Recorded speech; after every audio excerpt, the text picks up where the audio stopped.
الحمد لله نحمده ونستعينه ونستغفره ونؤمن به ونتوكل عليه ونعوذ بالله من شرور أنفسنا ومن سيئات أعمالنا من يهده الله فلا مضل له ومن يضلله فلا هادي له ونشهد أن لا إله إلا الله وحده لا شريك له ونشهد أن سيدنا وحبيبنا وشفيعنا وسندنا محمدا عبده ورسوله صلى الله تعالى عليه وعلى آله وأصحابه وبارك وسلم تسليما كثيرا أما بعد فأعوذ بالله من الشيطان الرجيم بسم الله الرحمن الرحيم أينما تكونوا يدرككم الموت ولو كنتم في بروج مشيدة وقال النبي صلى الله عليه وسلم الكيس من دان نفسه وعمل لما بعد الموت. تقریباً 2-3 ہفتوں سے ایک موضوع پر بیان چل رہا ہے کہ شریعت کی نظر میں عقل مند کون ہے. بعض لوگوں نے یہ تنبیہ کی کہ یہ جو آپ نے بیان کا نام رکھا ہے پاگلوں کی 2 قسمیں، یہ بیان کا نام ذرا عجیب سا ہے، اس کا کچھ اور نام بھی ہو سکتا تھا. جی اچھا ٹھیک ہے. آج 10 فروری 2017 ہے اور جمادی الاولیٰ کی کیا تاریخ ہے؟ 12 جمادی الاولیٰ 1437 ہجری. میں نے ان سے کہا تھا کہ بیان کے شروع میں بتا دیا کریں تاریخ. تو بعض لوگوں نے اشکال کیا کہ یہ نام آپ نے عجیب سا رکھا ہے اس کا. تو ایک بات تو یہ کہ اپنے بیانات کے نام میں نہیں رکھتا، یہ تو ایڈمن صاحب رکھ دیتے ہیں کچھ بھی. بعض بیانات ایسے ہیں جن کے نام میں خود باقاعدہ رکھتا ہوں. ان میں ایک میرا بیان ہے جو عاملوں کے خلاف ہوا ہے، اس کا میں نے خود نام رکھا ہے، عاملوں کی بدماشیاں پارٹ 1 پارٹ 2. اور ایک نام تھا عاملوں کی پٹائیاں. اور ایک میرا بیان ہوا وہ بڑا دلچسپ نام تھا. پہلے وہ واقعہ سناؤں گا پھر نام میں مزہ آئے گا آپ کو. وہ بھی نام میں نے خود رکھا، لیکن یہ بہت اہم بیان ہے، اس کا نام میں خود تجویز کروں گا. باپ کو جب کسی بچے سے بہت زیادہ محبت ہو تو وہ کہتا ہے اس کا نام میں رکھوں گا، اس کا نانی یا دادی کو نہیں رکھنے دوں گا، یہ اللہ سے بڑی مرادوں سے مانگا ہے. کچھ بیانات ایسے ہیں وہ اللہ سے بڑی مرادوں سے مانگے ہیں، وہ جب ہو گئے اللہ نے کہلوا دیے تو میں نے کہا اس کا نام میں خود رکھوں گا. تو ایک میرا بیان ہے، اس کا نام بعد میں بتاؤں گا، پہلے واقعہ پھر مزہ آئے گا نام سننے میں. وہ کوئی عامل تھے، کسی محلے میں پہنچ گئے اور وہاں جا کے لوگوں سے کہنے لگے میں تم لوگوں کا روحانی علاج کروں گا. سب کو بٹھا دیا گول دائرے میں اور الٹی سیدھی حرکتیں کرنا شروع کر دیں، بنیان سوگنا اور عجیب سی جو یہ لوگ کرتے ہیں. لوگوں نے پوچھا آپ کون ہیں؟ ان کا میں روحانی علاج والا ہوں، میں تم لوگوں کا روحانی علاج کروں گا. تو ایک صاحب نے یوٹیوب پہ میرا بیان اونچی آواز میں لگا دیا. اس بیان کا ٹائٹل تھا روحانی علاج والوں کا علاج. اس بیان کا نام کیا تھا؟ روحانی علاج والوں کا علاج. وہ نام میں نے خود رکھا تھا. اور دیکھو وہ میں نے اس لیے رکھا تھا وہ نام تاکہ لوگوں کو پتا چلے کہ ان لوگوں کو خود علاج کی ضرورت ہے، یہ کسی کا علاج کیا کریں گے. سمجھ میں آ رہی ہے بات کہ نہیں آ رہی؟ ان لوگوں کو علاج کی ضرورت ہم سے زیادہ ہے. تو وہ نام کام آ گیا کہ نہیں آ گیا؟ روحانی علاج والوں کا علاج. ایک بیان تھا عاملوں کی پٹائیاں. وہ بھی باقاعدہ اس میں کسی عامل کی پٹائی کسی نے کی ہے تو اس پہ وہ نام تھا. ابھی کل کسی خاتون کا فون آیا، میں نے بہت شاباش دی اس خاتون کو، خون بڑھ گیا میرا. وہ خاتون تھی، ان پہ کسی نے کہا جادو ہے، ٹونا ہے، کیا جو بھی کرتے ہیں یہ لوگ اس قسم کی باتیں. تو وہ اسے کسی بزرگ کے پاس لے گئے. وہ بزرگ مشہور ہیں علاج کرنے میں، ٹھیک ہے. میں یہ واقعہ کیوں سنا رہا ہوں؟ تاکہ اور بھی خواتین میں ہمت پیدا ہو. میں یہ نہیں کہہ رہا خواتین پٹائی کریں ان کی، میں یہ نہیں کہہ رہا، لیکن یہ کانفیڈنس ہے کہ وہ خاتون اس عامل کی بدماشیوں سے متاثر نہیں ہوئی، حالانکہ انہوں نے میرا بیان نہیں سنا تھا، بیان میرا بعد میں سنا ہے. پتا چلا کہ بعض لوگوں میں کامن سینس ہوتی ہے اور اتنی ہوتی ہے کہ ان کو بیان سنے بغیر بھی بات سمجھ میں آ جاتی ہے کہ یہ غلط ہو رہا ہے، لیکن اکثریت ان کی لفاظی میں، ان کی داڑیاں دیکھ کے اور ان کے ماتھوں پہ محراب دیکھ کے اکثریت متاثر ہو جاتی ہے، وہ پھر ڈرتی ہے. تو وہ خاتون کے رشتہ دار ان کو لے گئے، کہتی ہیں بڑا بنگلہ تھا اس کا اور ایک بابا جی بیٹھے ہوئے تھے. ان بابا جی نے پہلے تو یہ کہا کہ سب مردوں سے کہا کہ آپ لوگ باہر چلے جائیں، جو بھی مرد عورت ان کے ساتھ کوئی بھی ایک فرد تھا، 2 فرد تھے. اس خاتون نے کہا ایک بندہ بھی یہاں سے باہر نہیں جائے گا. کسی نامحرم عورت کے ساتھ تنہائی اختیار کرنا کیسی بری بات ہے. اس عامل نے پھر کیا کیا کہ جب دیکھ لیا نہیں جا رہا تو عامل نے لگایا 1-2 تھپڑ اس کو لگا دیے عورت کو، تھپڑ کے میں جن اتار رہا ہوں. انہوں نے بھی لگا دیے. جب اس نے لگائے، اب ممکن ہے کوئی کہ میں تشدد پھیلا رہا ہوں، یوٹیوب پہ بعض دفعہ نا چینل بند ہو جاتے ہیں تشدد کی باتیں. میں تشدد کی بات نہیں کر رہا. تشدد شروع کس نے کیا؟ عامل نے.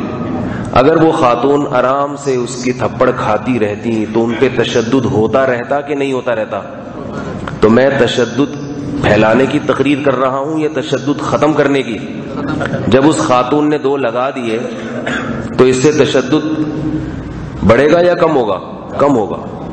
وقتی طور پہ تو بڑھے گا. آئندہ کے لیے وہ عامل کسی پہ تھپڑ لگاتے ہوئے 100 دفعہ سوچے گا. اور بڑی لمبی کہانی ہے. پھر اس نے لات ماری، انہوں نے گھوسے مارے.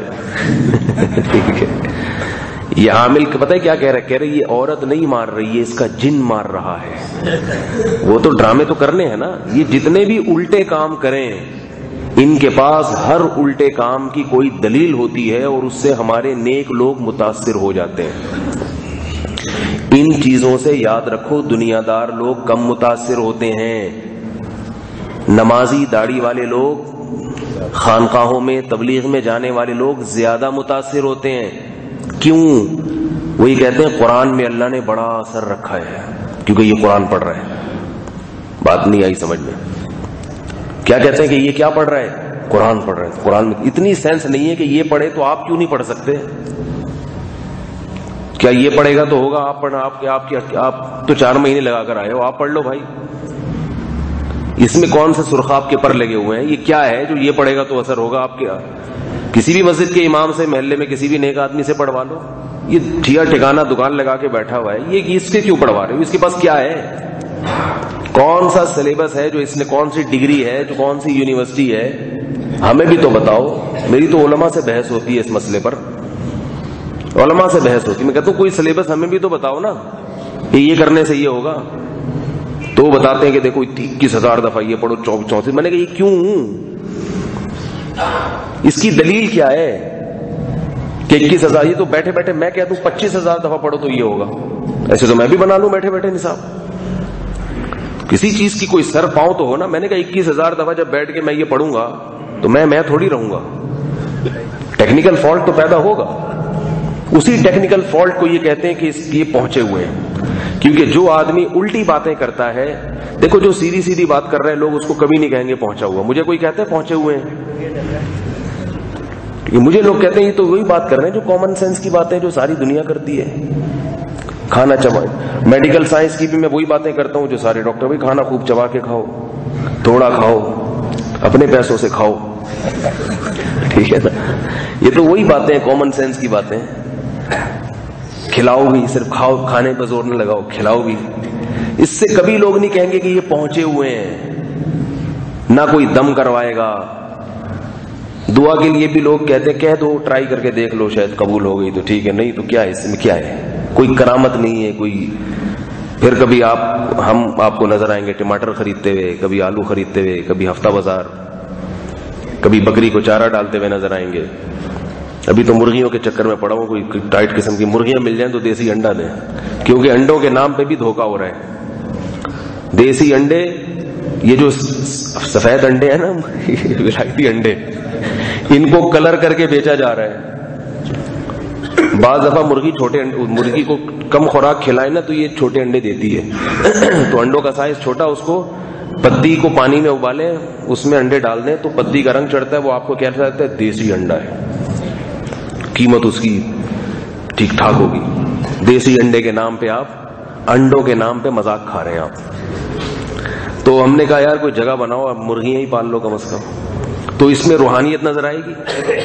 صبح صبح انڈے اٹھا رہے ہیں وہاں سے جا کے.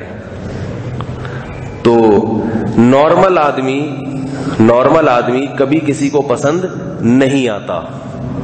مذہبی لوگ جو لوگوں کو الو بناتے ہیں، دیکھو میں نے دعویٰ نہیں کرتا کہ میں بہت نیک ہوں، میں کتنے پانی میں ہوں، میں نیک ہوں یا برا ہوں، یہ میرا اللہ جانتا ہے. میں کبھی دعویٰ نہیں کرتا میں نیک ہوں، اور میں نہ کسی کو یہ کہنے دیتا ہوں کہ مجھے نیک کہو. دل کے بھید کون جانتا ہے؟ اللہ جانتا ہے.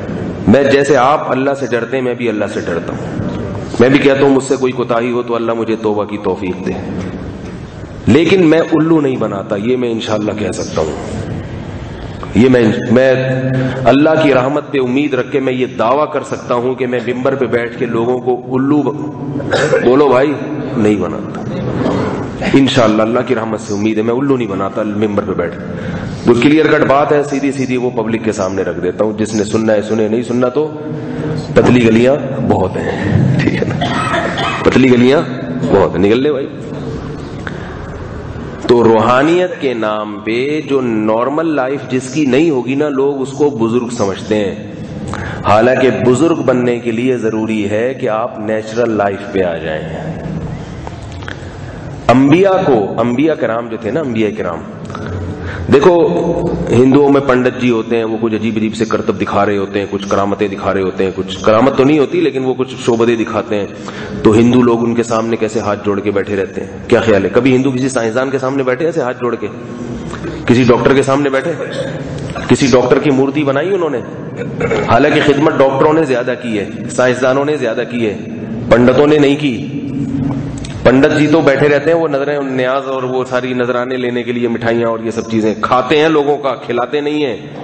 ڈاکٹر بھی قوم کی خدمت کرتا ہے جو اچھے ڈاکٹر ہیں، سائنسدان بھی خدمت کرتا ہے، مگر نہ ڈاکٹر میں لوگوں کو روحانیت نظر آئے گی نہ سائنسدانوں میں. لہذا ان کے سامنے کوئی بھی ہاتھ جوڑ کے نہیں بیٹھتا، ان کو نذرانے ہدیے نہیں دیے جاتے، ان کو فیس دینے میں بھی ڈنڈی ماری جاتی ہے. ڈاکٹر صاحب یار تھوڑا ہلکا ہاتھ رکھو. اس کو بھی 1000 مانگ رہا ہو تو آپ کوشش کریں گے 500 پہ لے آئیں. لیکن جہاں روحانیت کا عنصر آ گیا، روحانیت کا مفہوم جو یعنی عوام کی نظر میں کیا ہے؟ عوام کی نظر میں کہ اس کے پاس کچھ غیبی چیزیں ہوں، اللہ سے کوئی ایسا لنک ہو کہ اس کے پاس کچھ کیا ہو، کچھ ٹیکنیکل قسم کی کچھ ایسی چیزیں ہوں کہ یہ وہ کچھ کر سکتا ہے جو دوسرے نہیں کر سکتے. یہ جب اور یہ باور کرانے کے لیے کسی شخصیت کو اپنے بارے میں یہ باور کرانے کے لیے کچھ الٹے کام کرنے پڑتے ہیں پبلک سے ہٹ کے، تاکہ لوگ یہ سمجھیں کہ بھائی یہ تو عجیب ہی مخلوق ہے یار، بڑی اللہ نے ان کو کچھ ایسی چیزیں دی ہیں جو عام لوگوں کو نہیں دی. اور جب کسی شخص کے بارے میں آپ کو یہ اطمینان ہو جائے کہ یہ پہنچا ہوا ہے، تو پھر اس آدمی کو اپنا دعویٰ منوانے کے لیے یا کوئی دعویٰ پیش کرنے کے لیے دلیل کی ضرورت نہیں رہتی، کیونکہ دلیل تو وہ دے گا نا جو پہنچا ہوا نہ ہو. جو پہنچ گئے تو وہ تو بھائی ایسی باتیں کریں گے جو بھائی وہ تو گزر گئے، وہ تو ان کی باتیں انہی کی سمجھ میں آتی ہیں. ہم تو خاکسار، ہم تو ان کی خاک پا کے برابر بھی نہیں ہیں.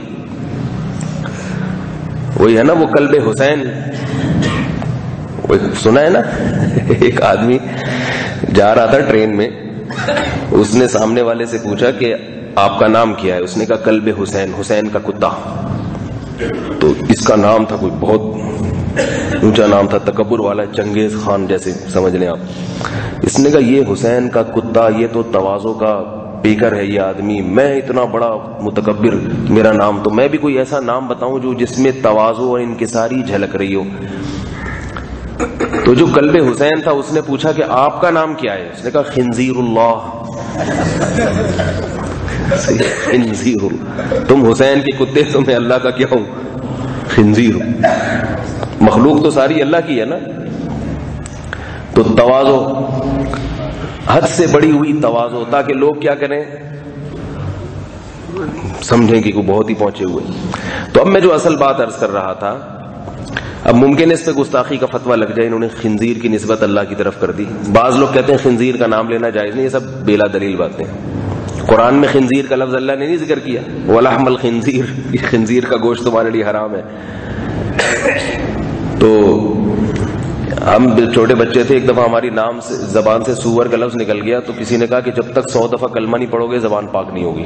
ہم بیٹھے ہوئے کلمے پڑھنے، کلمہ تو چلو پڑھ لینا چاہیے۔ پھر مجھے بعد میں خیال آیا کہ اگر یہ اتنا ناپاک لفظ ہوتا تو قرآن میں اللہ اس کو ذکر کیوں کرتے؟ جانور ناپاک ہے، اس کا جو تلفظ ہے، اس کا تکلم ہے، وہ ناپاک نہیں ہے۔ تو خیر، اب کیا ہوا؟ دیکھو نبی صلی اللہ علیہ وسلم اگر عام انسانوں کی طرح انسان نہ ہوتے، نبوت کا مقام تو آپ کو ملا، لیکن آپ کی جو نارمل زندگی تھی وہ کیسی تھی؟ جیسے لوگوں کی ہوتی ہے، جیسے عرب کی اس زمانے میں ہوا کرتی تھی، مگر اس میں برائیاں نہیں تھیں، گناہ سے، برائیوں سے اور ان چیزوں سے پاک تھی وہ۔ اگر کوئی اور مسئلہ ہوتا تو عرب سارے آپ پر ایمان لاتے، ہاتھ پاؤں چومتے، وہ کہتے تھے اتنے سارے بت ہیں تو ان کو بھی ہم روحانی پیشوا مان لیتے ہیں۔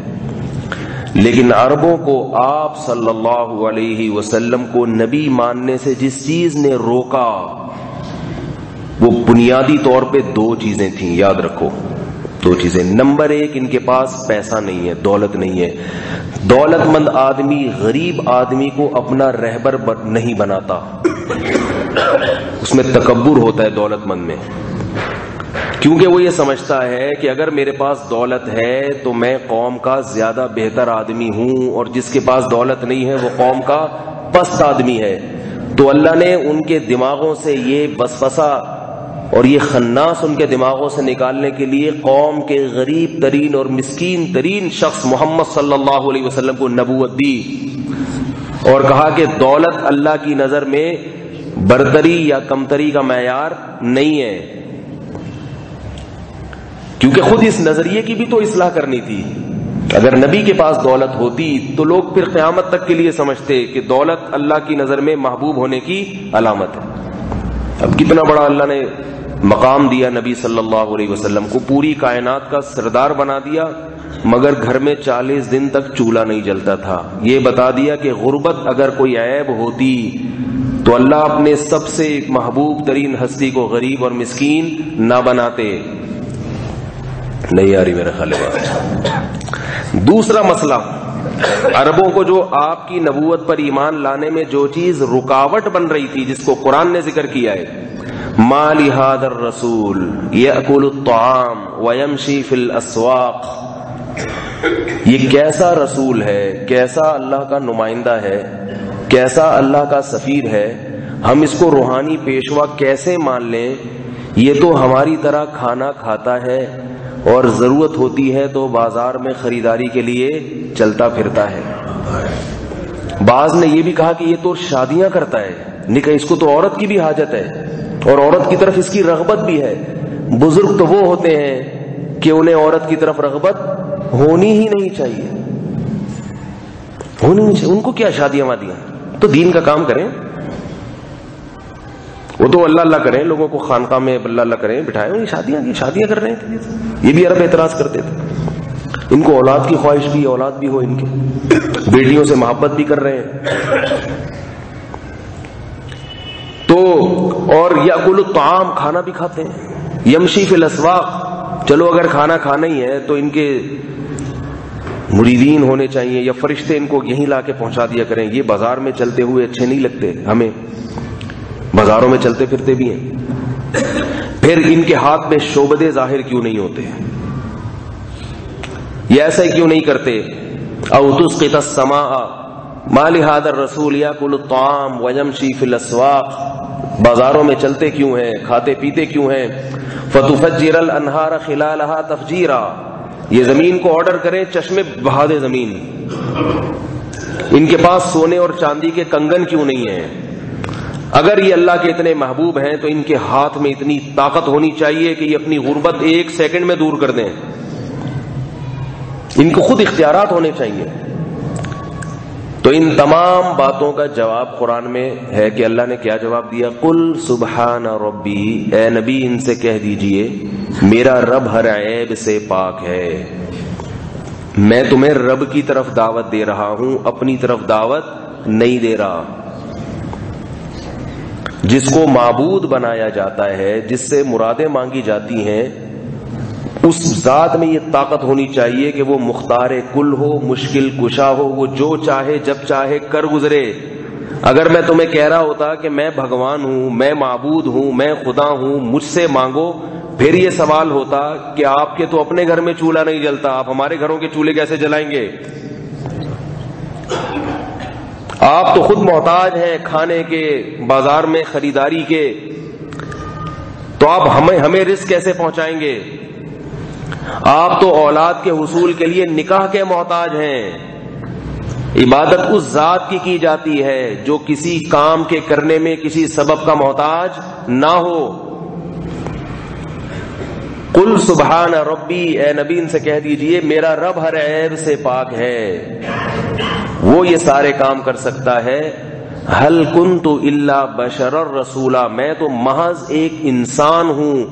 فرق کیا ہے کہ ایسا انسان ہوں لاکھوں کروڑوں میں اللہ نے مجھے سلیکٹ کیا ہے اپنا پیغام تم تک پہنچانے کے لیے.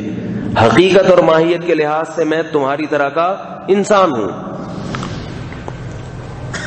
یہ جو نبی کے ہاتھ پہ معجزے ظاہر ہوئے نا، چاند کے 2 ٹکڑے، اس بارے میں یاد رکھو پوری امت کا عقیدہ ہے کہ یہ ٹکڑے نبی نے نہیں کیے ہیں. یہ کس نے کیے ہیں؟ اللہ نے کیے ہیں. نبی کو یہ اختیار نہیں تھا کہ آپ چاند کے 2 ٹکڑے کر دیں. حضرت موسیٰ کو یہ اختیار نہیں تھا کہ لاٹھی کو سانپ بنا دیں. اگر حضرت موسیٰ کو اللہ اختیار دیتے کہ لاٹھی کو سانپ بنا دیں تو ہر دفعہ لاٹھی پھینکنے سے پہلے اللہ سے پرمیشن نہ لینی پڑتی، اور اللہ اطلاع نہ دیتے کہ پھینک دو، اب یہ بنا دوں گا، اب یہ بنا دوں گا، اب یہ بنا دوں گا.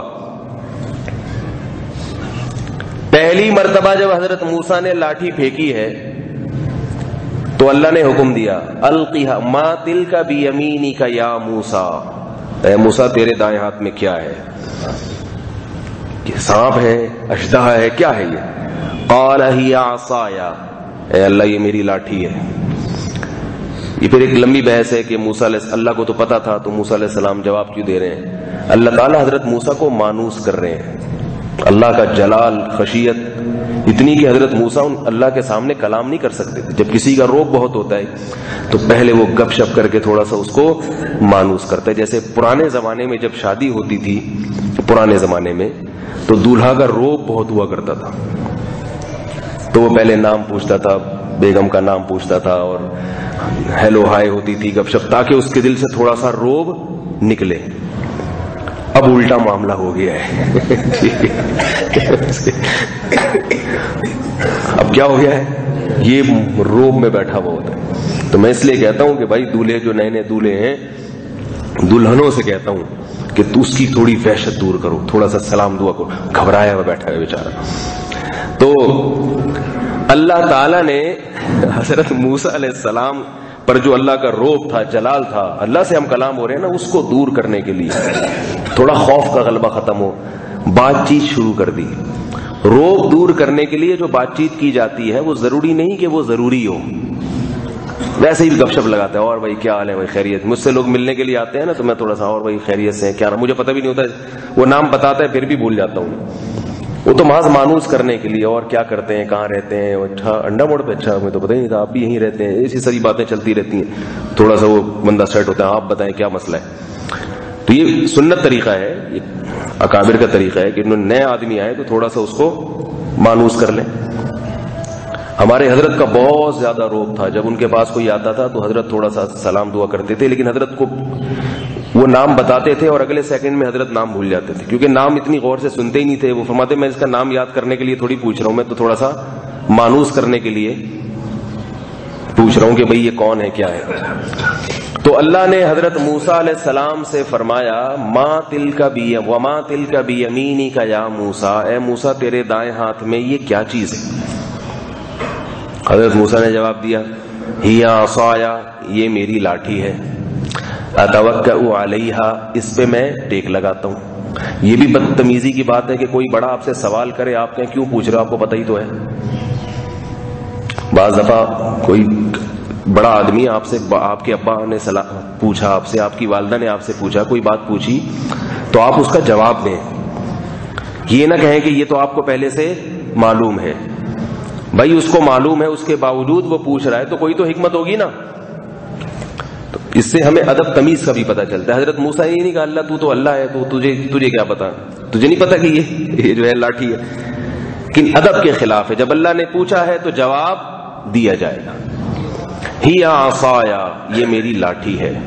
اور یاد رکھو جب کوئی محبت سے کوئی بڑا بزرگ آپ سے بات کر رہا ہو تو آپ کو بھی چاہیے کہ اس کی بات کا ادب احترام کے ساتھ بھرپور طریقے سے جواب دیں. شارٹ کٹ نہ ماریں. باپ بات کر رہے اپنے بیٹے سے اور بیٹا ہوں کر کے بس گزر گیا. ایسا نظر آ رہا ہے ہمیں. دوست جب بات کرتا ہے تو بڑے مزے سے پرتپاک طریقے سے بات کرتے ہیں. ابا جب بات کر رہے ہیں اپنی اولاد سے شارٹ کٹ مار رہے ہیں. ابا کو پھر غصہ آتا ہے کہ میں بات کر رہا ہوں تو بھائی سیدھے منہ تمیز سے جواب تو دو. ماں بیٹی سے گھر میں بات کرتی ہے، بیٹیاں کیا کرتی ہیں؟ شارٹ کٹ مارتی ہیں.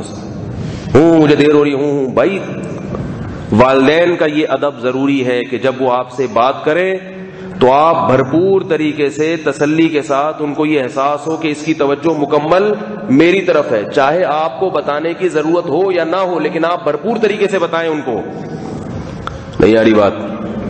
اس پہ ایک واقعہ میں اکثر سناتا ہوں نا، یہ موضوع کہیں دائیں بائیں نہ ہو جائے بھائی، اس کو پکڑ کے رکھنا، ٹھیک ہے؟ جو بات چل رہی آپ سے کہہ رہا ہوں میں.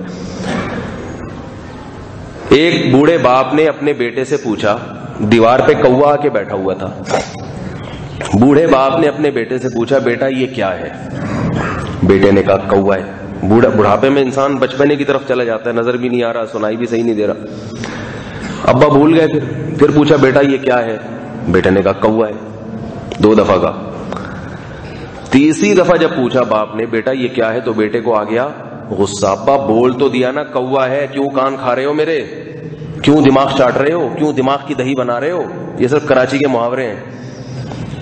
دماغ کا دہی کر دیا. یہی کام میں رہ گیا سارا دن کہ میں یہی بتاتا رہا ہوں کوے کا کرنا کیا ہے آپ نے. باپ نے کہا کہ بیٹا مجھے یاد ہے تم میری گود میں تھے جب تم بچے تھے، دیوار پہ کوا آ کے بیٹھا تھا، تم نے 20 دفعہ مجھ سے پوچھا تھا، میں نے ایک دفعہ بھی ایسے غصے میں ڈانٹ کے جواب، ایک دفعہ بھی میں نے ایسے ڈانٹ کے جواب نہیں دیا تھا. اور یہ باپ کو اللہ نے ظرف دیا ہے، ماں کو اللہ نے ظرف دیا ہے اولاد کے معاملے میں. اسی وجہ سے اللہ نے قرآن میں کہا ہے کہ جب یہ بوڑھے ہو جائیں اور بڑھاپے میں ان کا دماغ کام کرنا چھوڑ دے تو تم نے ان کے ساتھ لا تنہرہما، جھڑکنا نہیں ہے کسی بات پہ. سمجھ میں آ رہی ہے بات؟ یہ نہیں کہنا کہ یہ سوال ابا غیر ضروری ہے، یہ آپ مجھ سے پوچھنے کے مجاز نہیں ہے. باپ نے جب پوچھ لیا تو اب وہ غیر ضروری سوال بھی ضروری بن گیا. نہیں آ رہی بات؟ ہمارے ایک استاذ تھے، ابھی بھی ہیں، اللہ ان کی عمر میں برکت دے. ان کے بھی ایک جو استاذ تھے جن کا بھی انتقال ہو گیا، تو وہ بڑے بزرگ تھے. انہوں نے اپنے ان شاگرد کے ذمے کوئی کام لگایا کہ آپ یہ کام کرو. کام بہت ہی فضول سا کام تھا، جو کرنے کا نہیں تھا، بیکار سا کام تھا، وقت کی بربادی کے سوا کچھ بھی نہیں. تو وہ کرنے لگ گئے. ہمارے جو استاذ تھے وہ اپنے استاذ کا حکم سن کے کرنے لگ گئے کام.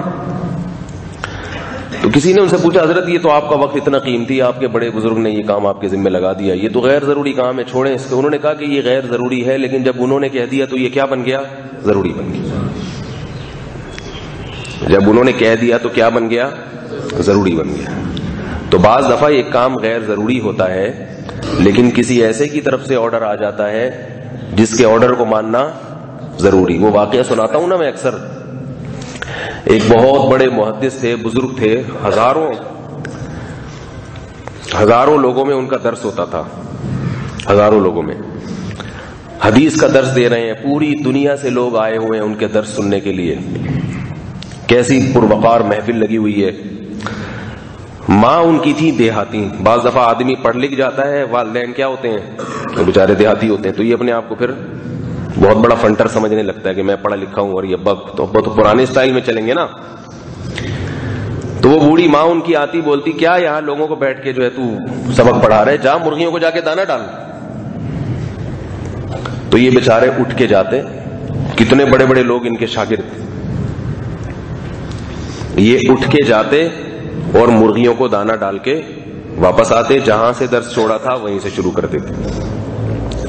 کسی نے ان سے کہا کہ حضرت یہ مرغیوں کو دانا ڈالنا کیا اتنا ضروری کام ہے؟ یہ تو کسی اور وقت بھی ہو سکتا ہے, مرغیاں تو ویسے بھی باہر سے کچھ بھی کھا پی کے گزارا کر دیتی ہیں. اتنا قیمتی درس چل رہا ہے, اتنا بڑا مجمع بیٹھا ہوا ہے, تو یہ کام چھوڑ دیتے, بعد میں کر لیتے. انہوں نے کہا کہ مرغیوں کو دانا ڈالنا ضروری نہیں ہے, لیکن جس شخصیت نے مجھے اس دانا ڈالنے کا آرڈر کیا ہے اس کے آرڈر کو ماننا ضروری ہے. سمجھ میں نہیں آ رہی میرا خیال ہے بات. آگے انہوں نے دلیل دی. دلیل سمجھیں, دلیل کیوں ضروری ہے. انہوں نے کہا جس خدا کو راضی کرنے کے لیے یہاں بیٹھا ہوں,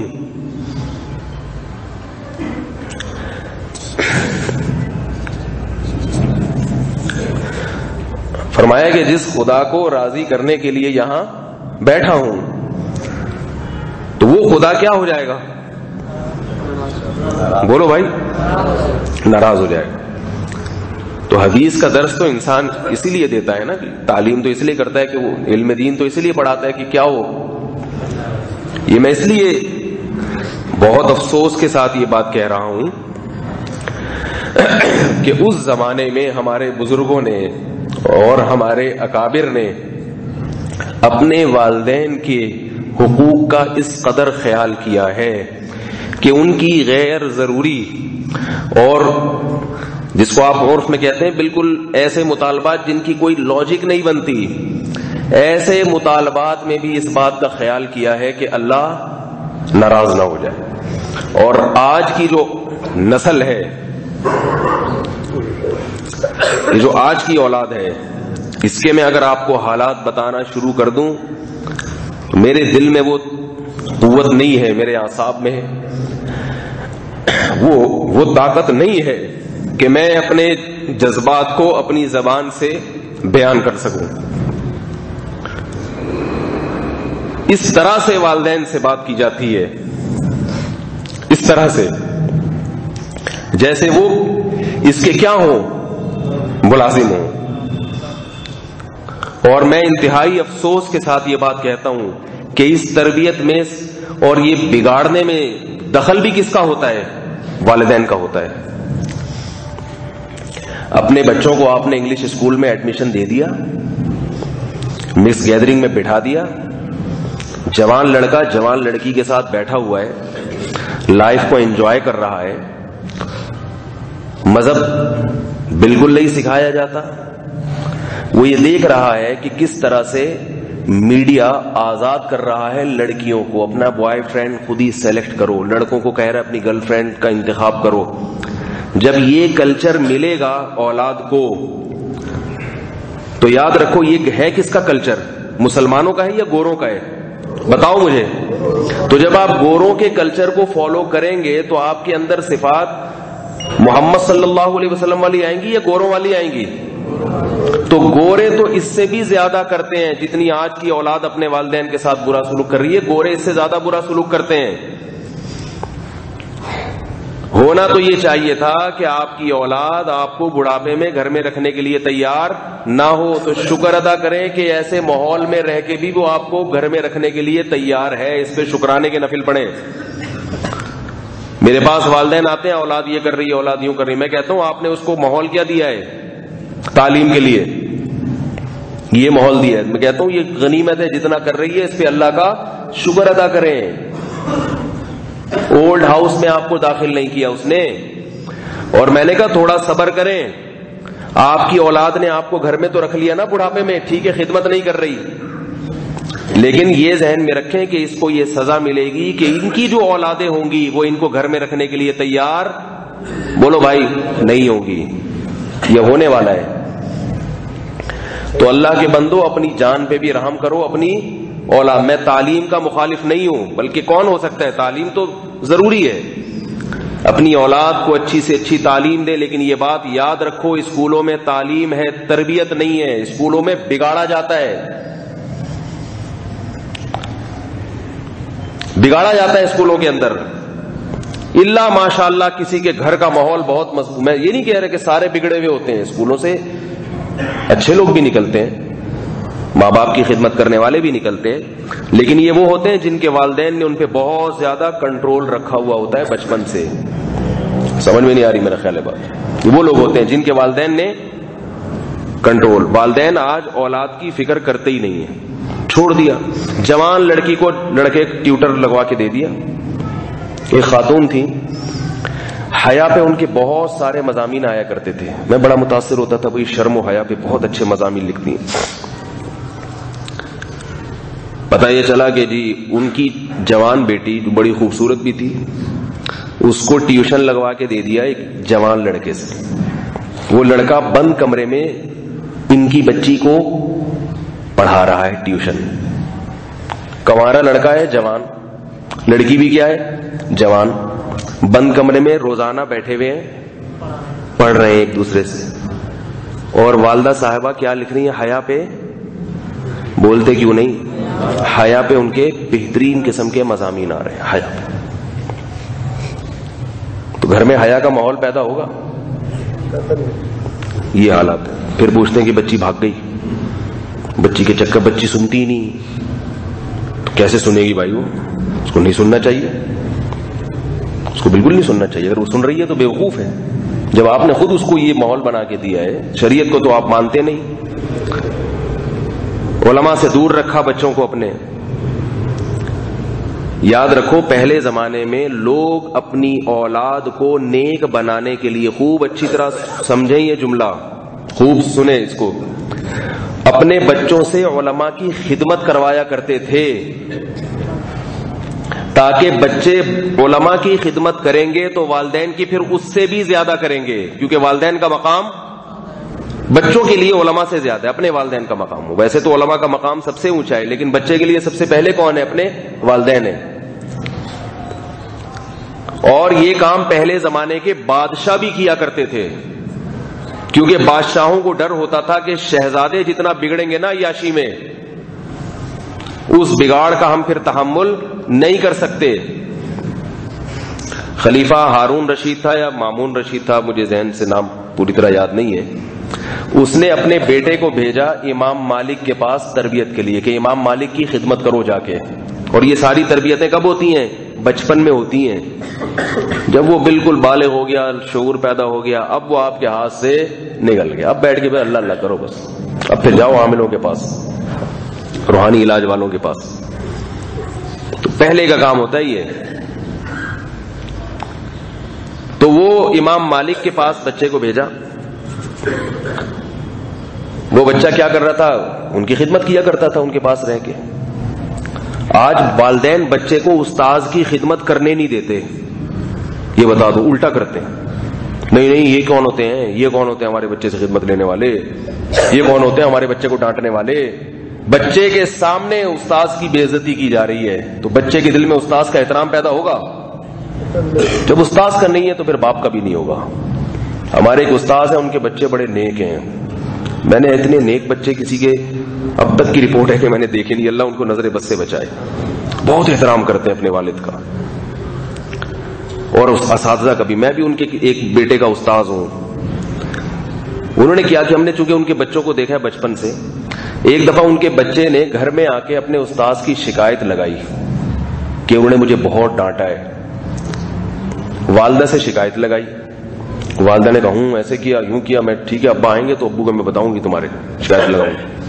ابو جب گھر میں آئے تو ابا سے بتایا کہ ابو میرے نہیں بلکہ ان کی اہلیہ نے بتایا کہ آپ کے بیٹے کو نا فلاں قاری صاحب نے بہت سختی کی ہے، استاذ ہیں انہوں، ذرا جا کے ان سے پوچھیں کیونکہ وہ استاذ جو ہمارے ہیں وہ بھی بڑے محتمم ہیں اور بڑی ان کی وجاہت ہے. تو ان کے بچے کو تو کوئی چھیڑ دے ان کو تو بہت ہی غصہ آنا چاہیے کہ میں اتنا بڑا عالم, میں اتنا بڑا مفتی اور میں اتنا بڑا مدرسہ چلا رہا ہوں, میرے بچے کو فلاں قاری صاحب نے کیسے ہاتھ اٹھایا یا کیسے اس کو ڈانٹا.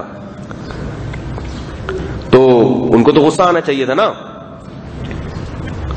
تو انہوں نے اپنے بیٹے کو بلایا, بولا تم نے اماں سے شکایت لگائی ہے اپنے استاذ کی؟ جی ابا انہوں نے ایسے ایسے کیا میرے ساتھ. کہا بیٹا یہ پہلی اور آخری مرتبہ ہے, اس کے بعد اگر تم نے گھر میں آ کے اپنے استاذ کی شکایت لگائی تو تمہارے استاذ نے تمہیں جتنی تنبیہ کی ہے نا اس سے زیادہ تنبیہ کون کرے گا؟ میں کروں گا. اسی کو کہتے ہیں با ادب با نصیب بے ادب. میں یہ نہیں کہہ رہا کہ کوئی استاذ آپ کے بچوں کو کوٹتا پیٹتا رہے, یہ غلط ہے. اگر ظلم ہو رہا ہے تو آپ جائیں اس کو شکایت, استاذ سے الگ سے ملیں. بچوں پہ خامخواہ کی سختی کرنا اس سے بچوں کو نقصان ہوتا ہے, بلا وجہ کی سختی کرنے سے بچے کی ذہنی گروتھ رکتی ہے. الگ سے جا کے اس کو سمجھائیں, اور اگر آپ سمجھ رہے ہیں کہ استاذ باز نہیں آ رہا بچے کو وہاں سے نکال لیں, لیکن بچے کے سامنے استاذ کی برائی نہیں آنی چاہیے, کیونکہ ایک دفعہ اس کے دل سے استاذ کا احترام نکل گیا تو پھر وہ کبھی اپنے ٹیچر کی عزت نہیں کرے گا, پھر نہ مسجد کے امام کو امام مانے گا, نہ علماء کو علماء مانے گا, نہ اپنے باپ کو باپ مانے گا. آخر میں نتیجہ یہاں آئے گا. سمجھ میں آ رہی ہے کہ نہیں آ رہی ہے؟ تو بات کیا کر رہا تھا میں؟ وہ تو میں تھا, یہ بھی بات یہاں کہاں سے آ گئی؟ اب ہے نہیں, مرغی کا انڈا کہاں سے آ گیا یار؟ تو سردیوں میں مرغی کا انڈا لے کے وہ تو میں 1 منٹ پہلے یہ موضوع کمپلیٹ کر دوں نا جو لے کے چلا تھا میں. تو بچے کو جو ہے نا, بچے کو احترام سکھائیں استاد. ہاں خدمت, میں واقعہ سنا رہا تھا امام مالک کا کہ وہ بادشاہ نے اپنے بیٹے کو بھیجا کہ بھائی جا کے ان کی خدمت میں رہو, ان کی خدمت کرو. بچپن میں بچہ بات مان لیتا ہے, وہ خدمت کرتا ہے, وہ آپ اس کو جس ماحول میں ڈالیں گے ڈھل جائے گا. تو ایک دن وہ آئے اور دیکھا کہ بادشاہ آیا, اس نے دیکھا کہ وہ بچہ لوٹا لے کے کھڑا ہوا ہے. امام مالک تھے یا اس زمانے کے کوئی اور بزرگ تھے, میں واقعے کے جو الفاظ وہ ہے شخصیات ان کو زیادہ فوکس نہیں کرتا. میری کوشش ہوتی ہے جو واقعہ جو اصل ہے نا جس سبق مل رہا ہے اس کو زیادہ وہ اس طرف زیادہ توجہ دوں. تو وہ جو ہے نا وہ لوٹے سے ان کو وضو کروا رہے اپنے استاذ کو, اور استاذ اپنے پاؤں دھو رہے ہیں. شہزادہ وضو کرا رہا ہے کس کو؟ عالم کو. شہزادہ, بادشاہ کے لوگ یعنی حکومتی لوگ, وہ وضو کرا رہا ہے اور وہ کیا کر رہے ہیں؟ اپنے پاؤں اپنے ہاتھ سے دھو رہے ہیں. تو بادشاہ نے کہا کہ حضرت میں نے اپنا بچہ آپ کے پاس تربیت کے لیے بھیجا تھا, بگاڑنے کے لیے نہیں بھیجا تھا. آپ تو بچے کو بگاڑ رہے ہیں. انہوں نے کہا کیوں بھائی, اس سے خدمت تو لے رہا ہوں. انہوں نے کہا کہ آپ کے اپنے پاؤں خود کیوں دھو رہے ہیں, یہ کیوں نہیں دھو سکتا؟ اس کو چاہیے کہ آپ کے پاؤں خود دھوئے, آپ کو نہ دھونے دے. یہ تربیت بادشاہ کو یہ شعور ہے اس زمانے میں کہ بھائی اگر یہ ابھی سے نہیں سیکھے گا یہ تو کیا بن جائے گا. یہی تو ہو رہا ہے آج کل حکومتی اہلکاروں کا حال. تربیت ہے نہیں, بیٹا ہی باپ کو کھانا شروع کر دیتا ہے, بیٹا ہی باپ کو مروا دیتا ہے. ہوتا نہیں ہوتا؟ بیٹے نے باپ کو مروا دیا, وہ اس نے بھائی کو مروا دیا, فلانے نے اپنی بیوی کو مروا دیا. کہتے ہیں, مجھے نہیں پتا مروایا کہ نہیں مروایا, لیکن لوگ کہتے ہیں واللہ عالم. تو یہ اسی وجہ سے تو ہو رہا ہے سارا حساب کتاب. تو میرے بھائی اپنے بچوں کو علماء کی محفلوں میں بھیجا کرو. انشاءاللہ اس سے جتنے مرضی بگڑ گئے مگر آپ کا احترام بڑھاپے میں کریں گے, خدمت کریں گے. ان کو پتا ہے کہ میں بدگمان بھی نہیں ہو رہا کہ جو نہیں جاتے وہ خدمت نہیں کرتے. بہت سے ہم نے دنیا دار دیکھے ہیں کہ وہ بڑی خدمت کرتے ہیں, دیندار پیچھے رہ جاتے ہیں, دنیا دار آگے نکل جاتے ہیں. قاعدہ کلیہ نہیں ہے, اکثر یہی ہے کہ دین ہوگا تو پھر احترام آئے گا, خدمت کرو گے. دین نہیں ہے تو ان کو بوجھ سمجھو گے. اور گوروں کے حالات سے عبرت حاصل کرو. ان کے پاس ایمان اور دین نہیں ہے تو کیا حال کر دیا. ہمارے پاس کچھ بھی نہیں ہے, ٹوٹا پھوٹا ایمان ہے, ٹوٹا پھوٹا عمل ہے. اس کی وجہ سے کم از کم ہمیں اپنے والدین سے محبت ہوتی ہے. تو میں اصل موضوع کی طرف آتا ہوں. تو میں یہ عرض کر رہا تھا کہ اللہ نے حضرت موسیٰ علیہ السلام سے کیا کہا. بات یہاں سے شروع ہوئی کہ جب کوئی گھر کا بڑا کوئی بات کیا کرے نا تو جی کہہ کے جواب دیا کرے, تمیز سے بات سنا کرے, اندھے نہ اور بہرے نہ بن جایا کرے. جیسے اللہ نے حضرت موسیٰ سے بات کی تو حضرت موسیٰ نے بھرپور طریقے سے جواب دیا ہے اس کا. ہمارے نبی کی عادت تھی جب کسی کی طرف دیکھتے تھے آنکھ بھر کے دیکھتے تھے. یہ جو لوگ تکبر جس میں ہوتا ہے نا, جب اس سے کوئی بات کرے گا تو ایسے کر کے دیکھے گا، یوں کر کے. اس کو اس سے بھی تکلیف ہو رہی ہے کہ میں گردن کیوں گھماؤں اس کی طرف، گردن کیوں گھماؤں. بھائی نگاہ بھر کے بات کرو، اس کی طرف توجہ دو، بھرپور طریقے سے اس سے بات کرو کہ بھئی کیا بات ہے، کیا مسئلہ ہے. ٹائم نہیں ہے تو اس کو منع کر دو، بھائی ابھی میں بات ہی نہیں کر سکتا. کیونکہ ممکن ہے مجھے بولے آپ تو بات ہی نہیں کرتے، تو بھائی بات نہیں کرتے تو وہ تو مجبوری ہے نا کہ اتنے لوگوں سے سارا دن بٹن دبا کے آدمی کیسے ریکارڈنگ کیسے کرتا رہے گا بات. تو پوری کیسٹ کی طرح لوگ چاہتے ہیں کہ مولانا لوگ ہر وقت بولتے رہے. وہ ایسا تو نہیں ہوتا نا، ایسا کریں گے تو آپ کو پتا ہے کہ پھر کوئی بھی نہیں آئے گا. تو لیکن جب کرے انسان تو بھرپور طریقے سے. نبی صلی اللہ علیہ وسلم کی یہ سنت تھی. تو بڑوں کے ساتھ بھی ایسا ہے. یہاں تک حکم ہے کہ والدین آپ کو بلا رہے ہیں، آپ نفل نماز میں ہیں، تو نفل نماز توڑ کے ان کی پکار کا جواب دیں. مگر یہ بھی یاد رکھو کہ بعض چیزوں میں اللہ نے والدین کو اختیار نہیں دیا ہے. بعض چیزیں ایسی ہیں، وہ پھر میں کسی اور وقت بتاتا رہتا ہوں، وہ پھر مجھ سے فون پہ پوچھ لیں. بعض چیزیں ایسی ہیں جہاں والدین کو زبردستی کرنے کا اختیار نہیں ہے، کیونکہ بعض دفعہ والدین کو اپنے حقوق کا علم نہیں ہوتا، وہ بھی پھر بعض چیزوں میں مسلط ہو جاتے ہیں. وہ اپنا دائرہ، وہ بالکل نیک بچے کو نا ایسا لگام کھینچتے ہیں کہ وہ بیچارہ کہتا ہے میں پتہ نہیں نیک بن کے پھنس گیا ہوں بہت بری طریقے سے. ایسا نہیں ہونا چاہیے. وہ پھر اس کے جو بنیادی حقوق ہیں، جائز حقوق ہیں، وہ بہرحال ادا کرنے ضروری ہیں. تو حضرت موسیٰ علیہ السلام کو اللہ نے کہا کہ لاٹھی پھینکیں. حضرت موسیٰ کو پتا تھا کہ یہ سانپ بنے گی. حضرت موسیٰ علیہ السلام نے جب لاٹھی پھینکی ہے تو سانپ بن کے دوڑنے لگی. اگر اس لاٹھی کو حضرت موسیٰ نے خود سانپ بنایا تھا تو کیا ڈرتے؟ یہ جو جادو کرنے والے لوگ ہوتے ہیں، یہ شعبدے دکھاتے ہیں، یہ کچھ سانپ بنا دیں گے، تو ڈر کے کبھی بھاگتے نہیں ہیں. یہ پبلک تو بھاگ جاتی ہے، یہ نہیں بھاگ. ان کو پتا ہوتا ہے کہ یہ سانپ وانپ نہیں ہے، یہ ڈرامے بازی ہو رہی ہے. کہ ہم نے بنایا ہے نا، تو ہمیں پتا ہے ہم نے بنایا کیا. حقیقت میں بنایا ہے یہ پبلک کو بیوقوف بنانے کے لیے بنایا ہے. ان کو پتا ہوتا ہے. وہ جو آپ نے دیکھا ہوگا یوٹیوب میں کچھ ویڈیوز آتی ہیں، بندہ درمیان سے 2 ٹکڑوں میں تقسیم کر دیتے ہیں. تو جس کو تقسیم کرتے ہیں وہ تو نہیں بھاگتا کہیں ڈر کے، اور جو تقسیم کرنے والا ہے وہ بھی نہیں بھاگ رہا ہوتا، پبلک بھاگ جاتی ہے. اس لیے کہ جو تقسیم کرنے والے ہیں ان کو پتا ہو کہ یہ شعبدے بازی ہے، نظر کا دھوکہ ہے، حقیقت میں نہیں ہو رہا. حضرت موسیٰ علیہ السلام نے جب لاٹھی پھینکی ہے، سانپ بن کے دوڑنے لگی. حضرت موسیٰ مخالف سمت میں دوڑنے لگے. سانپ ادھر کو دوڑ رہا ہے، حضرت موسیٰ ادھر کو دوڑ رہے ہیں. اور قرآن کہہ رہا ہے ایسا دوڑے ہیں لم یعقب، پیچھے مڑ کے بھی نہیں دیکھا. اتنا ڈر گئے، اتنا گھبرا گئے. اس سے یہ بھی پتا چلتا ہے کہ طبعی چیزوں سے ڈرنا یہ تقوی کے خلاف نہیں ہے. بڑے بڑے بزرگوں کو بھی بندوق سے ڈر لگتا ہے اور لگنا چاہیے. یہ جو بعض لوگ فنڈر، ہمیں تو نہ بم سے ڈر لگتا ہے نہ بندوق سے، اس کا مطلب ان کا دماغی توازن خراب ہے. سانپ اتنا پہنچا ہوا بزرگ میں، سانپ چھوڑ دو مجھے کچھ نہیں ہوگا. بھائی کیوں بھائی؟ موسیٰ علیہ السلام کو ہو رہا ہے تو کیا ان سے بھی بڑا ہے؟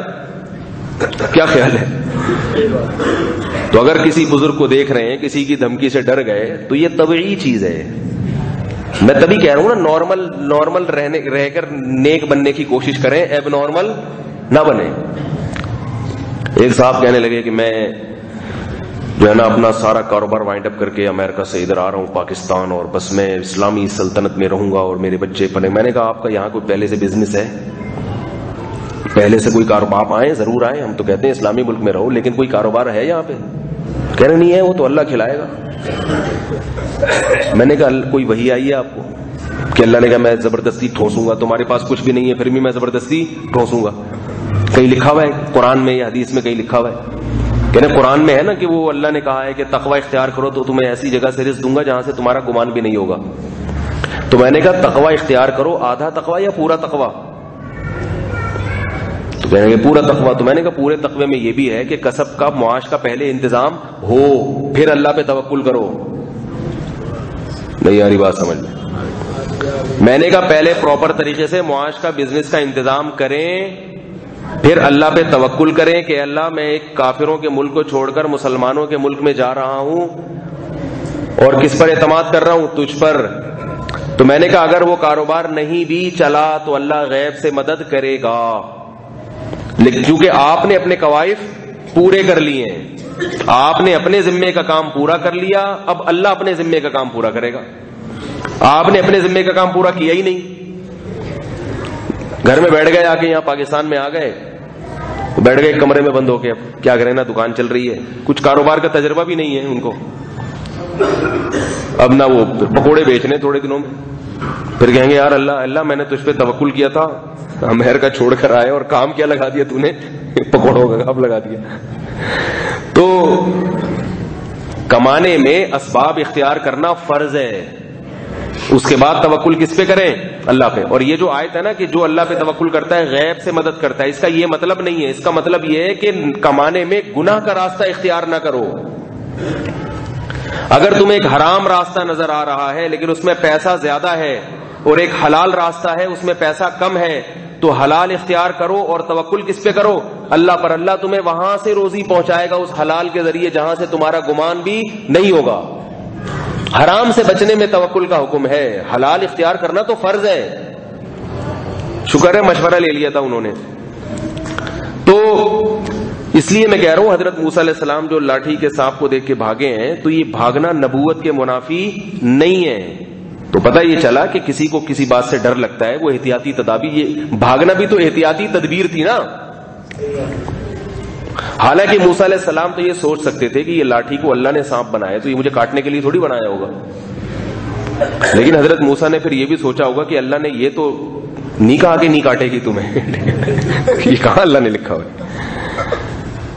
ایک صاحب مجھے کہنے لگے وہ بڑا رسک لے رہے تھے کسی کام میں، میں نے کہا یار یہ کام نہ کرو، اس میں نقصان، کہہ رہے ہیں انشاءاللہ اللہ نے چاہا تو نہیں ہوگا نقصان۔ میں نے کہا اگر اللہ نے نہیں چاہا پھر؟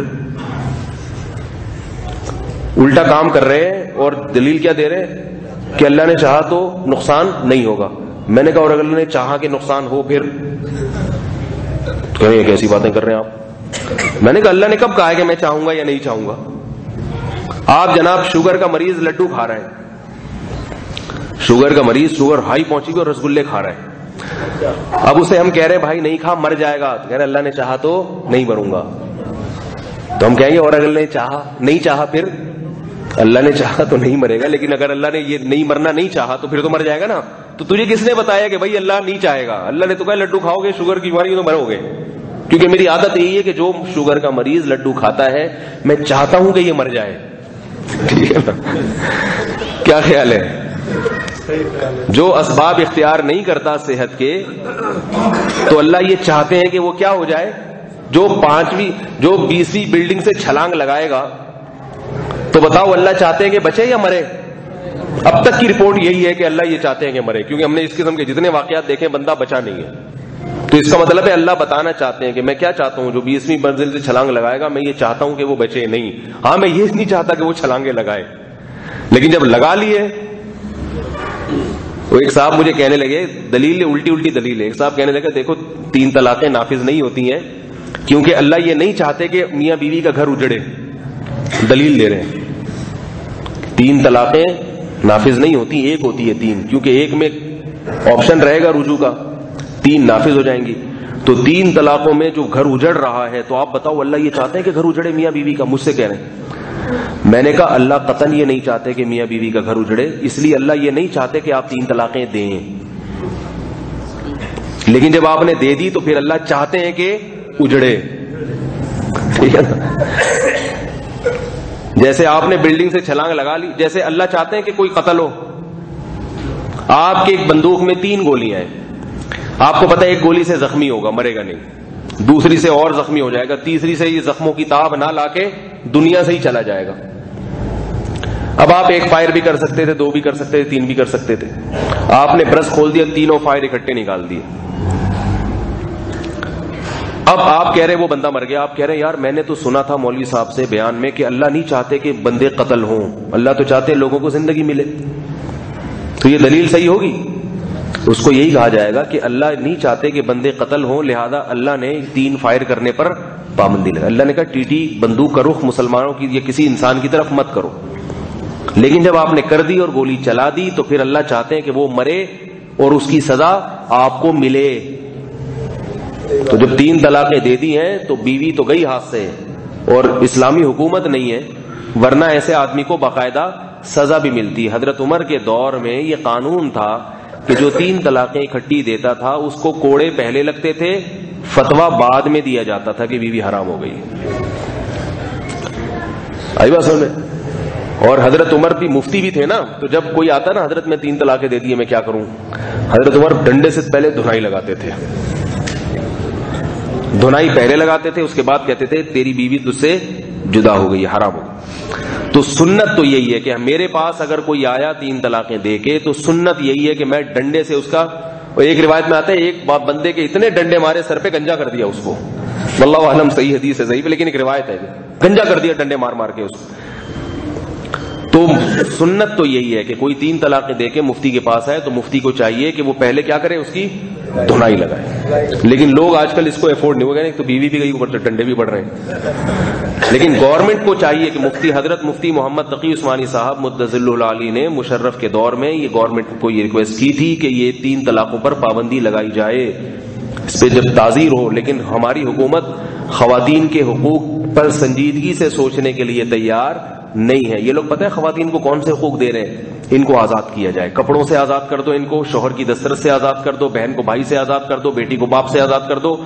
اس قسم کی آزادی کو یہ کیا کہتے ہیں؟ حقوق نسواں، یا NGOs جو آج کل کام کر رہی ہیں۔ تو اگر آپ حقیقی معنوں میں عورت کو حقوق دینا چاہتے ہو تو پھر مرد کو 3 طلاقوں پر پابندی لگانی پڑے گی، چھٹی دینا جائز نہیں ہے، غصے میں دے جاتا ہے تو نقصان ہوتا ہے۔ خیر، تو حضرت موسیٰ علیہ الصلوۃ والسلام سانپ سے ڈر کے بھاگے۔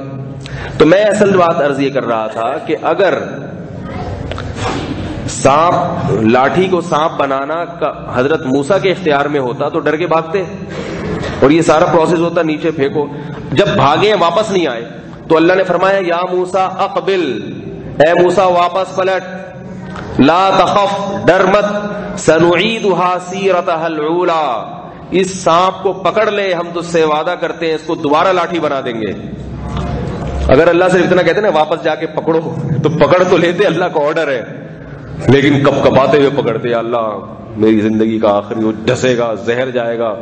تو اللہ نے تسلی بھی دے دی کہ اے موسیٰ پکڑو بھی، اور جس خدا نے اس لاٹھی کو سانپ بنایا ہے وہ اس سانپ کو دوبارہ لاٹھی بنا دے گا۔ اسی لیے قرآن کہہ رہے ہے جو خدا تمہیں انسان سے مٹی بناتا ہے وہی مٹی سے دوبارہ انسان بنا کے قیامت کے دن اپنے سامنے کھڑا کر دے گا۔ یہ اس کے تصرفات ہیں، اس لیے یہ نہ سوچا کرو کہ قبر میں مر کے کیڑے کھا کے ختم ہو جاتے ہیں، دوبارہ کہاں سے پیدا ہوں گے۔ سب کچھ کر سکتا ہے وہ۔ گاڑی میں جیسے آگے کا گیئر ہوتا ہے نا، ریورس گیئر بھی ہوتا ہے، تو اللہ فرماتے ہیں ہم جیسے تمہیں مٹی سے پانی اور پانی سے انسان بنا سکتے ہیں اور پھر انسان سے دوبارہ مٹی، تو یہ عمل ہم ریورس بھی کر سکتے ہیں، سب کچھ دوبارہ ہو سکتا ہے۔ یہ صرف فلمیں ہی نہیں ہیں جو ریورس ہو جاتی ہیں، صحیح ہے نا، یہ جو انسان کی فلم ہے یہ بھی ریورس ہو جائے گی۔ تو اسی طرح جب بھی حضرت موسیٰ علیہ الصلوۃ والسلام کہیں مشکل میں مبتلا ہوئے ہیں تو اللہ کی طرف دیکھا اور اللہ نے کیا کہا، اے موسیٰ اس لاٹھی کو پھینک۔ کبھی وہ سانپ بن رہی ہے لاٹھی، کبھی سمندر پہ مار رہے ہیں تو 2 ٹکڑے ہو رہے ہیں اس کے۔ جب پھنس گئے حضرت موسیٰ علیہ السلام مشکل میں تو اللہ نے کیا کہا کہ اس کو دریا پہ ماریں آپ، اس لاٹھی کو، کیونکہ حضرت موسیٰ تو دیکھ رہے تھے ابھی تک تو یہ لاٹھی سانپ بنی ہے، یہاں سانپ پانی میں کیا کرے گا۔ تو اللہ نے بتایا کہ جو اللہ اس لاٹھی کو سانپ بنا سکتا ہے وہ اس لاٹھی سے اور بھی کام لے سکتا ہے۔ سانپ پھینکا ہے وہ، یعنی زمین مارا ہے پانی میں اور 2 ٹکڑے بن گئے اس کے۔ پھر بنی اسرائیل کو پانی کی ضرورت تھی، ان کے 12 قبیلے تھے، اللہ نے حضرت موسیٰ سے کہا پتھر پہ لاٹھی کو مارے، ہم اس سے 12 چشمے پیدا کر دیں گے، 12 چشمے، ہر قبیلہ اپنا اپنا پانی پیے، ورنہ ان کی قبائلی جنگ نہ شروع ہو جائے گی، لڑتے بہت تھے آپس میں۔ تو اس سے کیا پتہ چلتا ہے کہ محمد صلی اللہ علیہ وسلم نے چاند کے 2 ٹکڑے نہیں کیے، یہ 2 ٹکڑے کس نے کیے؟ اللہ نے کیے۔ ہاں نبی کا ہاتھ استعمال ہوا ہے، کرنے والا کون ہے؟ اللہ۔ تو لیکن نبی صلی اللہ علیہ وسلم کی جو زندگی تھی وہ زندگی ایسی ہی تھی جیسی عام انسانوں کی زندگی ہوا کرتی ہے، لیکن برائیوں سے پاک، وعدہ خلافی نہیں تھی، معاملات میں صاف تھے، دیانتداری تھی۔ تو میں اصل بات یہ عرض کر رہا تھا آپ سے کہ جو بزرگی کا جو معیار ہے نا وہ یہ نہیں ہے کہ شعبدے بازیاں اور جن چڑیل بھوت اور یہ سب اتار رہے۔ جو بزرگی کا معیار کیا ہے کہ آپ کی زندگی سنت کے قریب ہو، جیسی نبی کی زندگی تھی۔ آپ صلی اللہ علیہ وسلم بہت چست تھے، صحابہ کرام چست پھرتیلے تھے، نمازی بھائی سب کی بات نہیں کر رہا، آپ لوگ کے علاوہ کی بات کر رہا ہوں، جو یہاں بیان میں بیٹھے ہیں ان کے علاوہ کی بات کر رہا ہوں۔ نمازی بھائی کتنے سست ہوتے ہیں، گھروں سے والدین کے فون آتے ہیں، ملنے آتے ہیں کہ ہماری اولاد میں سب سے سست ترین بچہ وہ ہے جو پکا نمازی ہے۔ ارے بھائی اس کو تو سب سے چست ہونا چاہیے، پکا نمازی کا مطلب یہ کہ نماز پڑھنے میں پکا ہے، باقی نماز میں بھی ٹائم میں آگے پیچھے ہوتا ہے وہ. ہمارے محلے میں ایک صاحب تھے، وہ ہمیشہ آخری صف میں آتے تھے اور ایک رکعت ان کی نکلتی تھی فجر میں. میں نے ان سے کہا کہ یار آپ ہمیشہ ایک رکعت آپ کی نکلتی ہے، کہہ رہے کیا کروں، اٹھتے اٹھتے دیر ہو جاتی ہے فجر میں، یہ ہو جاتا ہے وہ ہو جاتا ہے. اب جیسے نماز 6:30 بجے ہو رہی ہے، تو اب جب نماز 6:35 پہ جاتی تھی تو بھی ان کی ایک رکعت نکل رہی ہے. ہم کہتے تھے یار اب چلو وہ آپ کی نیند پوری نہیں ہو رہی، ٹھیک ہے نا، اب جب 5 منٹ نماز آگے چلی گئی تو اب تو پوری دور ملنی چاہیے. کہ یار وہ کیا کروں، یار وہ ایسا ہوتا ہے، یار وہ ایسا ہوتا ہے. پھر جب نماز ہوتی تھی 6:40 پہ، پھر ان کی ایک رکعت نکل رہی ہے. کچھ اس قسم کے لوگ تھے. کچھ ایسے تھے جن کی 2 رکعتیں، وہ بالکل تشہد میں آ کے امام کے ساتھ. تو یہ اس کی علامت ہے کہ ان لوگوں کے ساتھ مسئلہ نیند پوری ہونے یا نہ ہونے کا نہیں ہے، ان کو ٹائم پہ کوئی کام کرنے کی عادت ہے ہی نہیں. یہ پیدا ہی لیٹ ہوئے تھے. ڈاکٹر نے جو ڈیٹ دی تھی نا، اس سے 1 گھنٹہ لیٹ پیدا ہوئے تھے. اب جب لیٹ پیدا ہو گئے تو سارے کام کیا ہو رہے ہیں، لیکن مریں گے ٹائم پہ. یاد رکھو یہ نہ سمجھنا کہ فرشتہ آئے گا تو 1 گھنٹہ توبہ کے لیے دے دے گا کہ چلو جو آپ کیونکہ 5 منٹ لیٹ ہوتے ہیں تو آپ کے پاس 5 منٹ ہے توبہ کرنے کے لیے. قرآن میں اللہ نے کہہ دیا لا یستأخرون ساعۃ ولا یستقدمون، 1 سیکنڈ بھی آگے پیچھے نہیں ہو گئے، جتنا ٹائم تھا وہ فرشتہ لے جائے گا. تو یہ بھی سست لوگ ہوتے ہیں. ایک دفعہ ہو گیا چلو فجر نکل گئی، رکعت نکل گئی، 1-2 دفعہ ہر ایک کے ساتھ ہو سکتا ہے. مصروف آدمی کے ساتھ ذرا زیادہ ہو سکتا ہے، لیکن روز ہی نکل رہی ہے، نماز آگے جا رہی تو یہ خود ہی حساب سے آگے جا رہے ہیں. اور کچھ ایسے ہوتے جو ہمیشہ امام کے سلام پھیرنے کے بعد آگے تو ارے جماعت نکل گئی، روزانہ ہی ہو رہا ہے ان کے ساتھ. تو اس کا مطلب کیا ہے کہ ان کے باقی کام بھی کیا ہو رہے ہیں، لیٹ ہو رہے ہیں. چلو ایک اچھی بات ہے، نماز پڑھ تو رہے ہیں، غنیمت ہے ان لوگوں سے جو بالکل ہی نہیں آ رہے. تو سستی اللہ کو پسند نہیں ہے، اور جو جتنا بڑا سست ہوتا ہے اتنا بڑا بزرگ سمجھا جاتا ہے. یہ بھی غلط ہے. سلمہ ابن اکوع رضی اللہ تعالی عنہ گھوڑے سے تیز دوڑتے تھے. اس لیے میں دینداروں سے کہتا ہوں کہ اپنی صحت کا خیال کیا کرو، اس سے دین کی بدنامی ہوتی ہے. دنیا دار آدمی کی صحت اچھی نہیں ہے تو کوئی بات نہیں، وہ تو کسی چیز میں ٹھیک نہیں ہے، تو صحت کے معاملے میں بھی ٹھیک نہیں ہے تو کیا ہو گیا، وہ تو خواہشات کی غلامی کر. دیندار آدمی جو نماز پڑھنے والا ہے، جس کے چہرے پہ سنت ہے، داڑھی ہے، اس کو اپنی صحت کا دوسروں سے زیادہ خیال کرنا چاہیے. کھانے پینے میں کھائے چلا جا رہا ہے، کھائے چلا جا رہا ہے، رکتا ہی نہیں ہے، ایکسرسائز ہی نہیں کرتا. لوگ کہتے ہیں ہمارے نبی کیا ورزش کیا کرتے تھے. بھائی ہمارے نبی کی تو ایکٹیویٹیز ایسی تھیں کہ ان لوگوں کی تو صبح شام جسمانی ورزش خود بخود ہوتی تھی. آپ تو آفس میں جا کے بیٹھ جاتے ہو کمپیوٹر کے سامنے، انگلیوں کی ورزش ہو رہی ہے، وہ بھی تھوڑا سا اس میں بھی کہتے ہیں ایکچولی میں آج بہت تھک گیا ہوں. کیا ہے تم نے بھائی، تم تھک گئے ہو، ایئر کنڈیشن روم میں بیٹھے ہوئے ہو، سارے کام تمہارے کمپیوٹر کر کے دے رہے ہیں. تھکاوٹ نہیں ہے، تھکائیں اپنے جسم کو، جاگنگ کیا کریں. دینداروں کی بات کر رہا ہوں میں، دنیا دار لوگوں کی پھر بھی اس طرف تھوڑی تھوڑی توجہ ہے. دیندار بن جاتا ہے پتہ ہے کیا سوچتا ہے، مرنا تو ہے، یہ سوچ ہوتی ہے. اب ان سے کہو بھائی ذرا صحت کا بھی خیال کرو. بھائی جب آنی ہوگی تو آ جائے گی، وہ تو موت کا ٹائم تو لکھا ہوا ہے، مرنا جو ہے جب آنی ہوگی تو آ جائے گی. بھائی تھوڑا اپنی فٹنس کا خیال کرو، یہ توند کہاں جا رہی ہے، یہ کولے کدھر کو جا رہے ہیں، تھوڑا سا تو کچھ مطابقت ہونی چاہیے نا. اتنا ڈفرینس جو ہے یہ ذرا نقصان دہ. تو جواب دیتے ہیں کہ بھائی کیا فٹنس پہ کیا ملے گا، قبر میں جائیں گے تو کیڑوں نہیں تو کھانا ہے نا. کھانا کس نے، قبر کے کیڑوں نہیں تو کھانا ہے. تو کیڑوں کو، تو ایک صاحب مجھ سے کہنے، میں نے کہا کیڑوں کے کھلانے کے لیے کچھ جسم کو بنا لو یار، کیڑے کھاتے ہوئے ان کو تو مزہ آئے گا، کم از کم کچھ کھا رہے ہیں. یہ تو میں نے کہا باڈی اس قسم کی ہے کہ کیڑے بھی اس کو شوق سے نہیں کھائیں گے. ٹھیک. تو یہ دماغ میں ہے کہ کیڑوں نہیں تو کھانا ہے. نبی صلی اللہ علیہ وسلم نے موٹاپے کو پسند نہیں کیا. آپ بھی تو یہ کہہ سکتے تھے کہ کیڑوں نہیں تو کھانا ہے، تو کیا ضرورت ہے. آپ صلی اللہ علیہ وسلم کا جسم کتنا خوبصورت تھا، قبر میں تو آپ صلی اللہ علیہ وسلم نے بھی جانا ہے، اور گئے آپ صلی اللہ علیہ وسلم بھی قبر میں. ٹھیک ہے آپ کی جسم محفوظ ہے، مگر جسم لوگوں سے تو چھپ گیا نا. یہ ہمارے اکابر کا، ہمارے بزرگوں کا طریقہ نہیں تھا اپنی صحت کا خیال نہ رکھنا. اگر صحت کا خیال نہ رکھنا یہ کوئی اچھا کام ہوتا تو اللہ قرآن مجید میں ان خوراکوں کا ذکر کیوں کرتے جو صحت کے لیے ضروری ہیں. ان خوراکوں کا ذکر کرتے جو صحت کے لیے نقصان دہ. چائے کا ذکر ہوتا قرآن میں, گٹکے کا ذکر ہوتا, تمباکو ہوتا, چرس ہوتی, ہیروئن ہوتی, سگریٹ ہوتی, قہوے ہوتے. کیا خیال ہے؟ قرآن میں جہاں بھی ذکر آیا ہے انار کا, انگور کا, انجیر کا, اور کیلے کا ذکر بھی ہے. کیلے میں پوٹاشیم ہوتا ہے بہت زیادہ, میگنیشیم ہوتا ہے, لیکن زیادہ نہ کھائیں, موٹے ہو جائیں گے. ٹھیک ہے, اتنا کھائیں کہ بس ہڈیاں مضبوط ہو جائیں تھوڑی سی. اور کھجور سے بہتر تو کوئی پھل ہی نہیں ہے. کتنی چیزیں اللہ نے قرآن میں ذکر کی ہیں. زیتون ہے, ڈالڈے کا ذکر ہے قرآن میں, ہے بھائی. یہ جو آج کل مختلف قسم کی چربیوں سے عجیب عجیب سے تیل نکالے, کہیں بھی نہیں ہے. زیتون کا ذکر ہے قرآن میں. مچھلی کا ذکر ہے, لحمن طریا, تازہ گوشت مچھلی.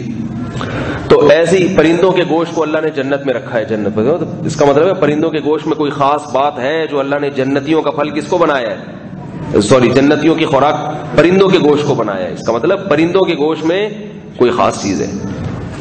شکار کیا کریں تفریح کے لیے, جائز تفریحات, جائز. بس یہ بات ختم کرتا ہوں. جائز تفریحات جائز. ہمارے نبی صلی اللہ علیہ وسلم نے فرمایا ارمو فإن أباكم كان رامیا, تیر اندازی سیکھو, شکار کیا کرو. حدیث میں شکار کے الفاظ نہیں, لیکن مفہوم تو وہی ہے نا. تیر اندازی سیکھو اس لیے کہ تمہارے باپ اسماعیل علیہ السلام تیر انداز تھے. حضرت اسماعیل کا گزر بسر کیسے ہوتا تھا؟ جنگلوں میں نکل کے شکار کرتے تھے اور شکار کر کے جانور کھایا کرتے تھے. تو جب شکار پہ پابندی ہٹا کرے, سارا سال تو پابندی نہیں رہتی نا, تو ہٹا کرے تو بندوقیں لے کے چلے جایا کریں, شکار کریں. یہ جائز تفریح ہے. اس سے دماغ فریش ہوتا ہے, پیغمبروں کی سنت پر عمل ہوتا ہے, صحت بھی اچھی ہوتی ہے. آج تفریح کے لیے سینما گھر چلے جاتے ہیں یہ بچوں کو لے کے, انٹرنیٹ پہ بیٹھ جائے گا فلمیں دیکھنے کے لیے. اس تفریح سے صحت بھی برباد, دماغ بھی خراب, اور کمر کے موہرے کی سیٹنگ کیا ہو جاتی ہے؟ کمر پہ گھنٹے گھنٹے بیٹھا رہے گا تو کمر تو آؤٹ ہو جائے گی نا اس کی. صبح اٹھتا ہے تو پھر ایسا ہی رہتا ہے جس زاویے میں بیٹھا ہوا تھا نا. کمر کے مسائل کھڑے ہو رہے ہیں انٹرنیٹ پہ بیٹھنے کی وجہ سے, فیس بک پہ گھنٹوں گھنٹوں بیٹھے رہتے ہیں. تو یہ تفریحات کیا کریں, یہ والی. ایک تو چھوٹی سی بات رہ گئی ہے, دعا کے وقت میں انشاءاللہ بتاؤں گا. وہ اللہ تعالی ہم سب کو سمجھنے کی, عمل کرنے کی توفیق عطا فرمائے.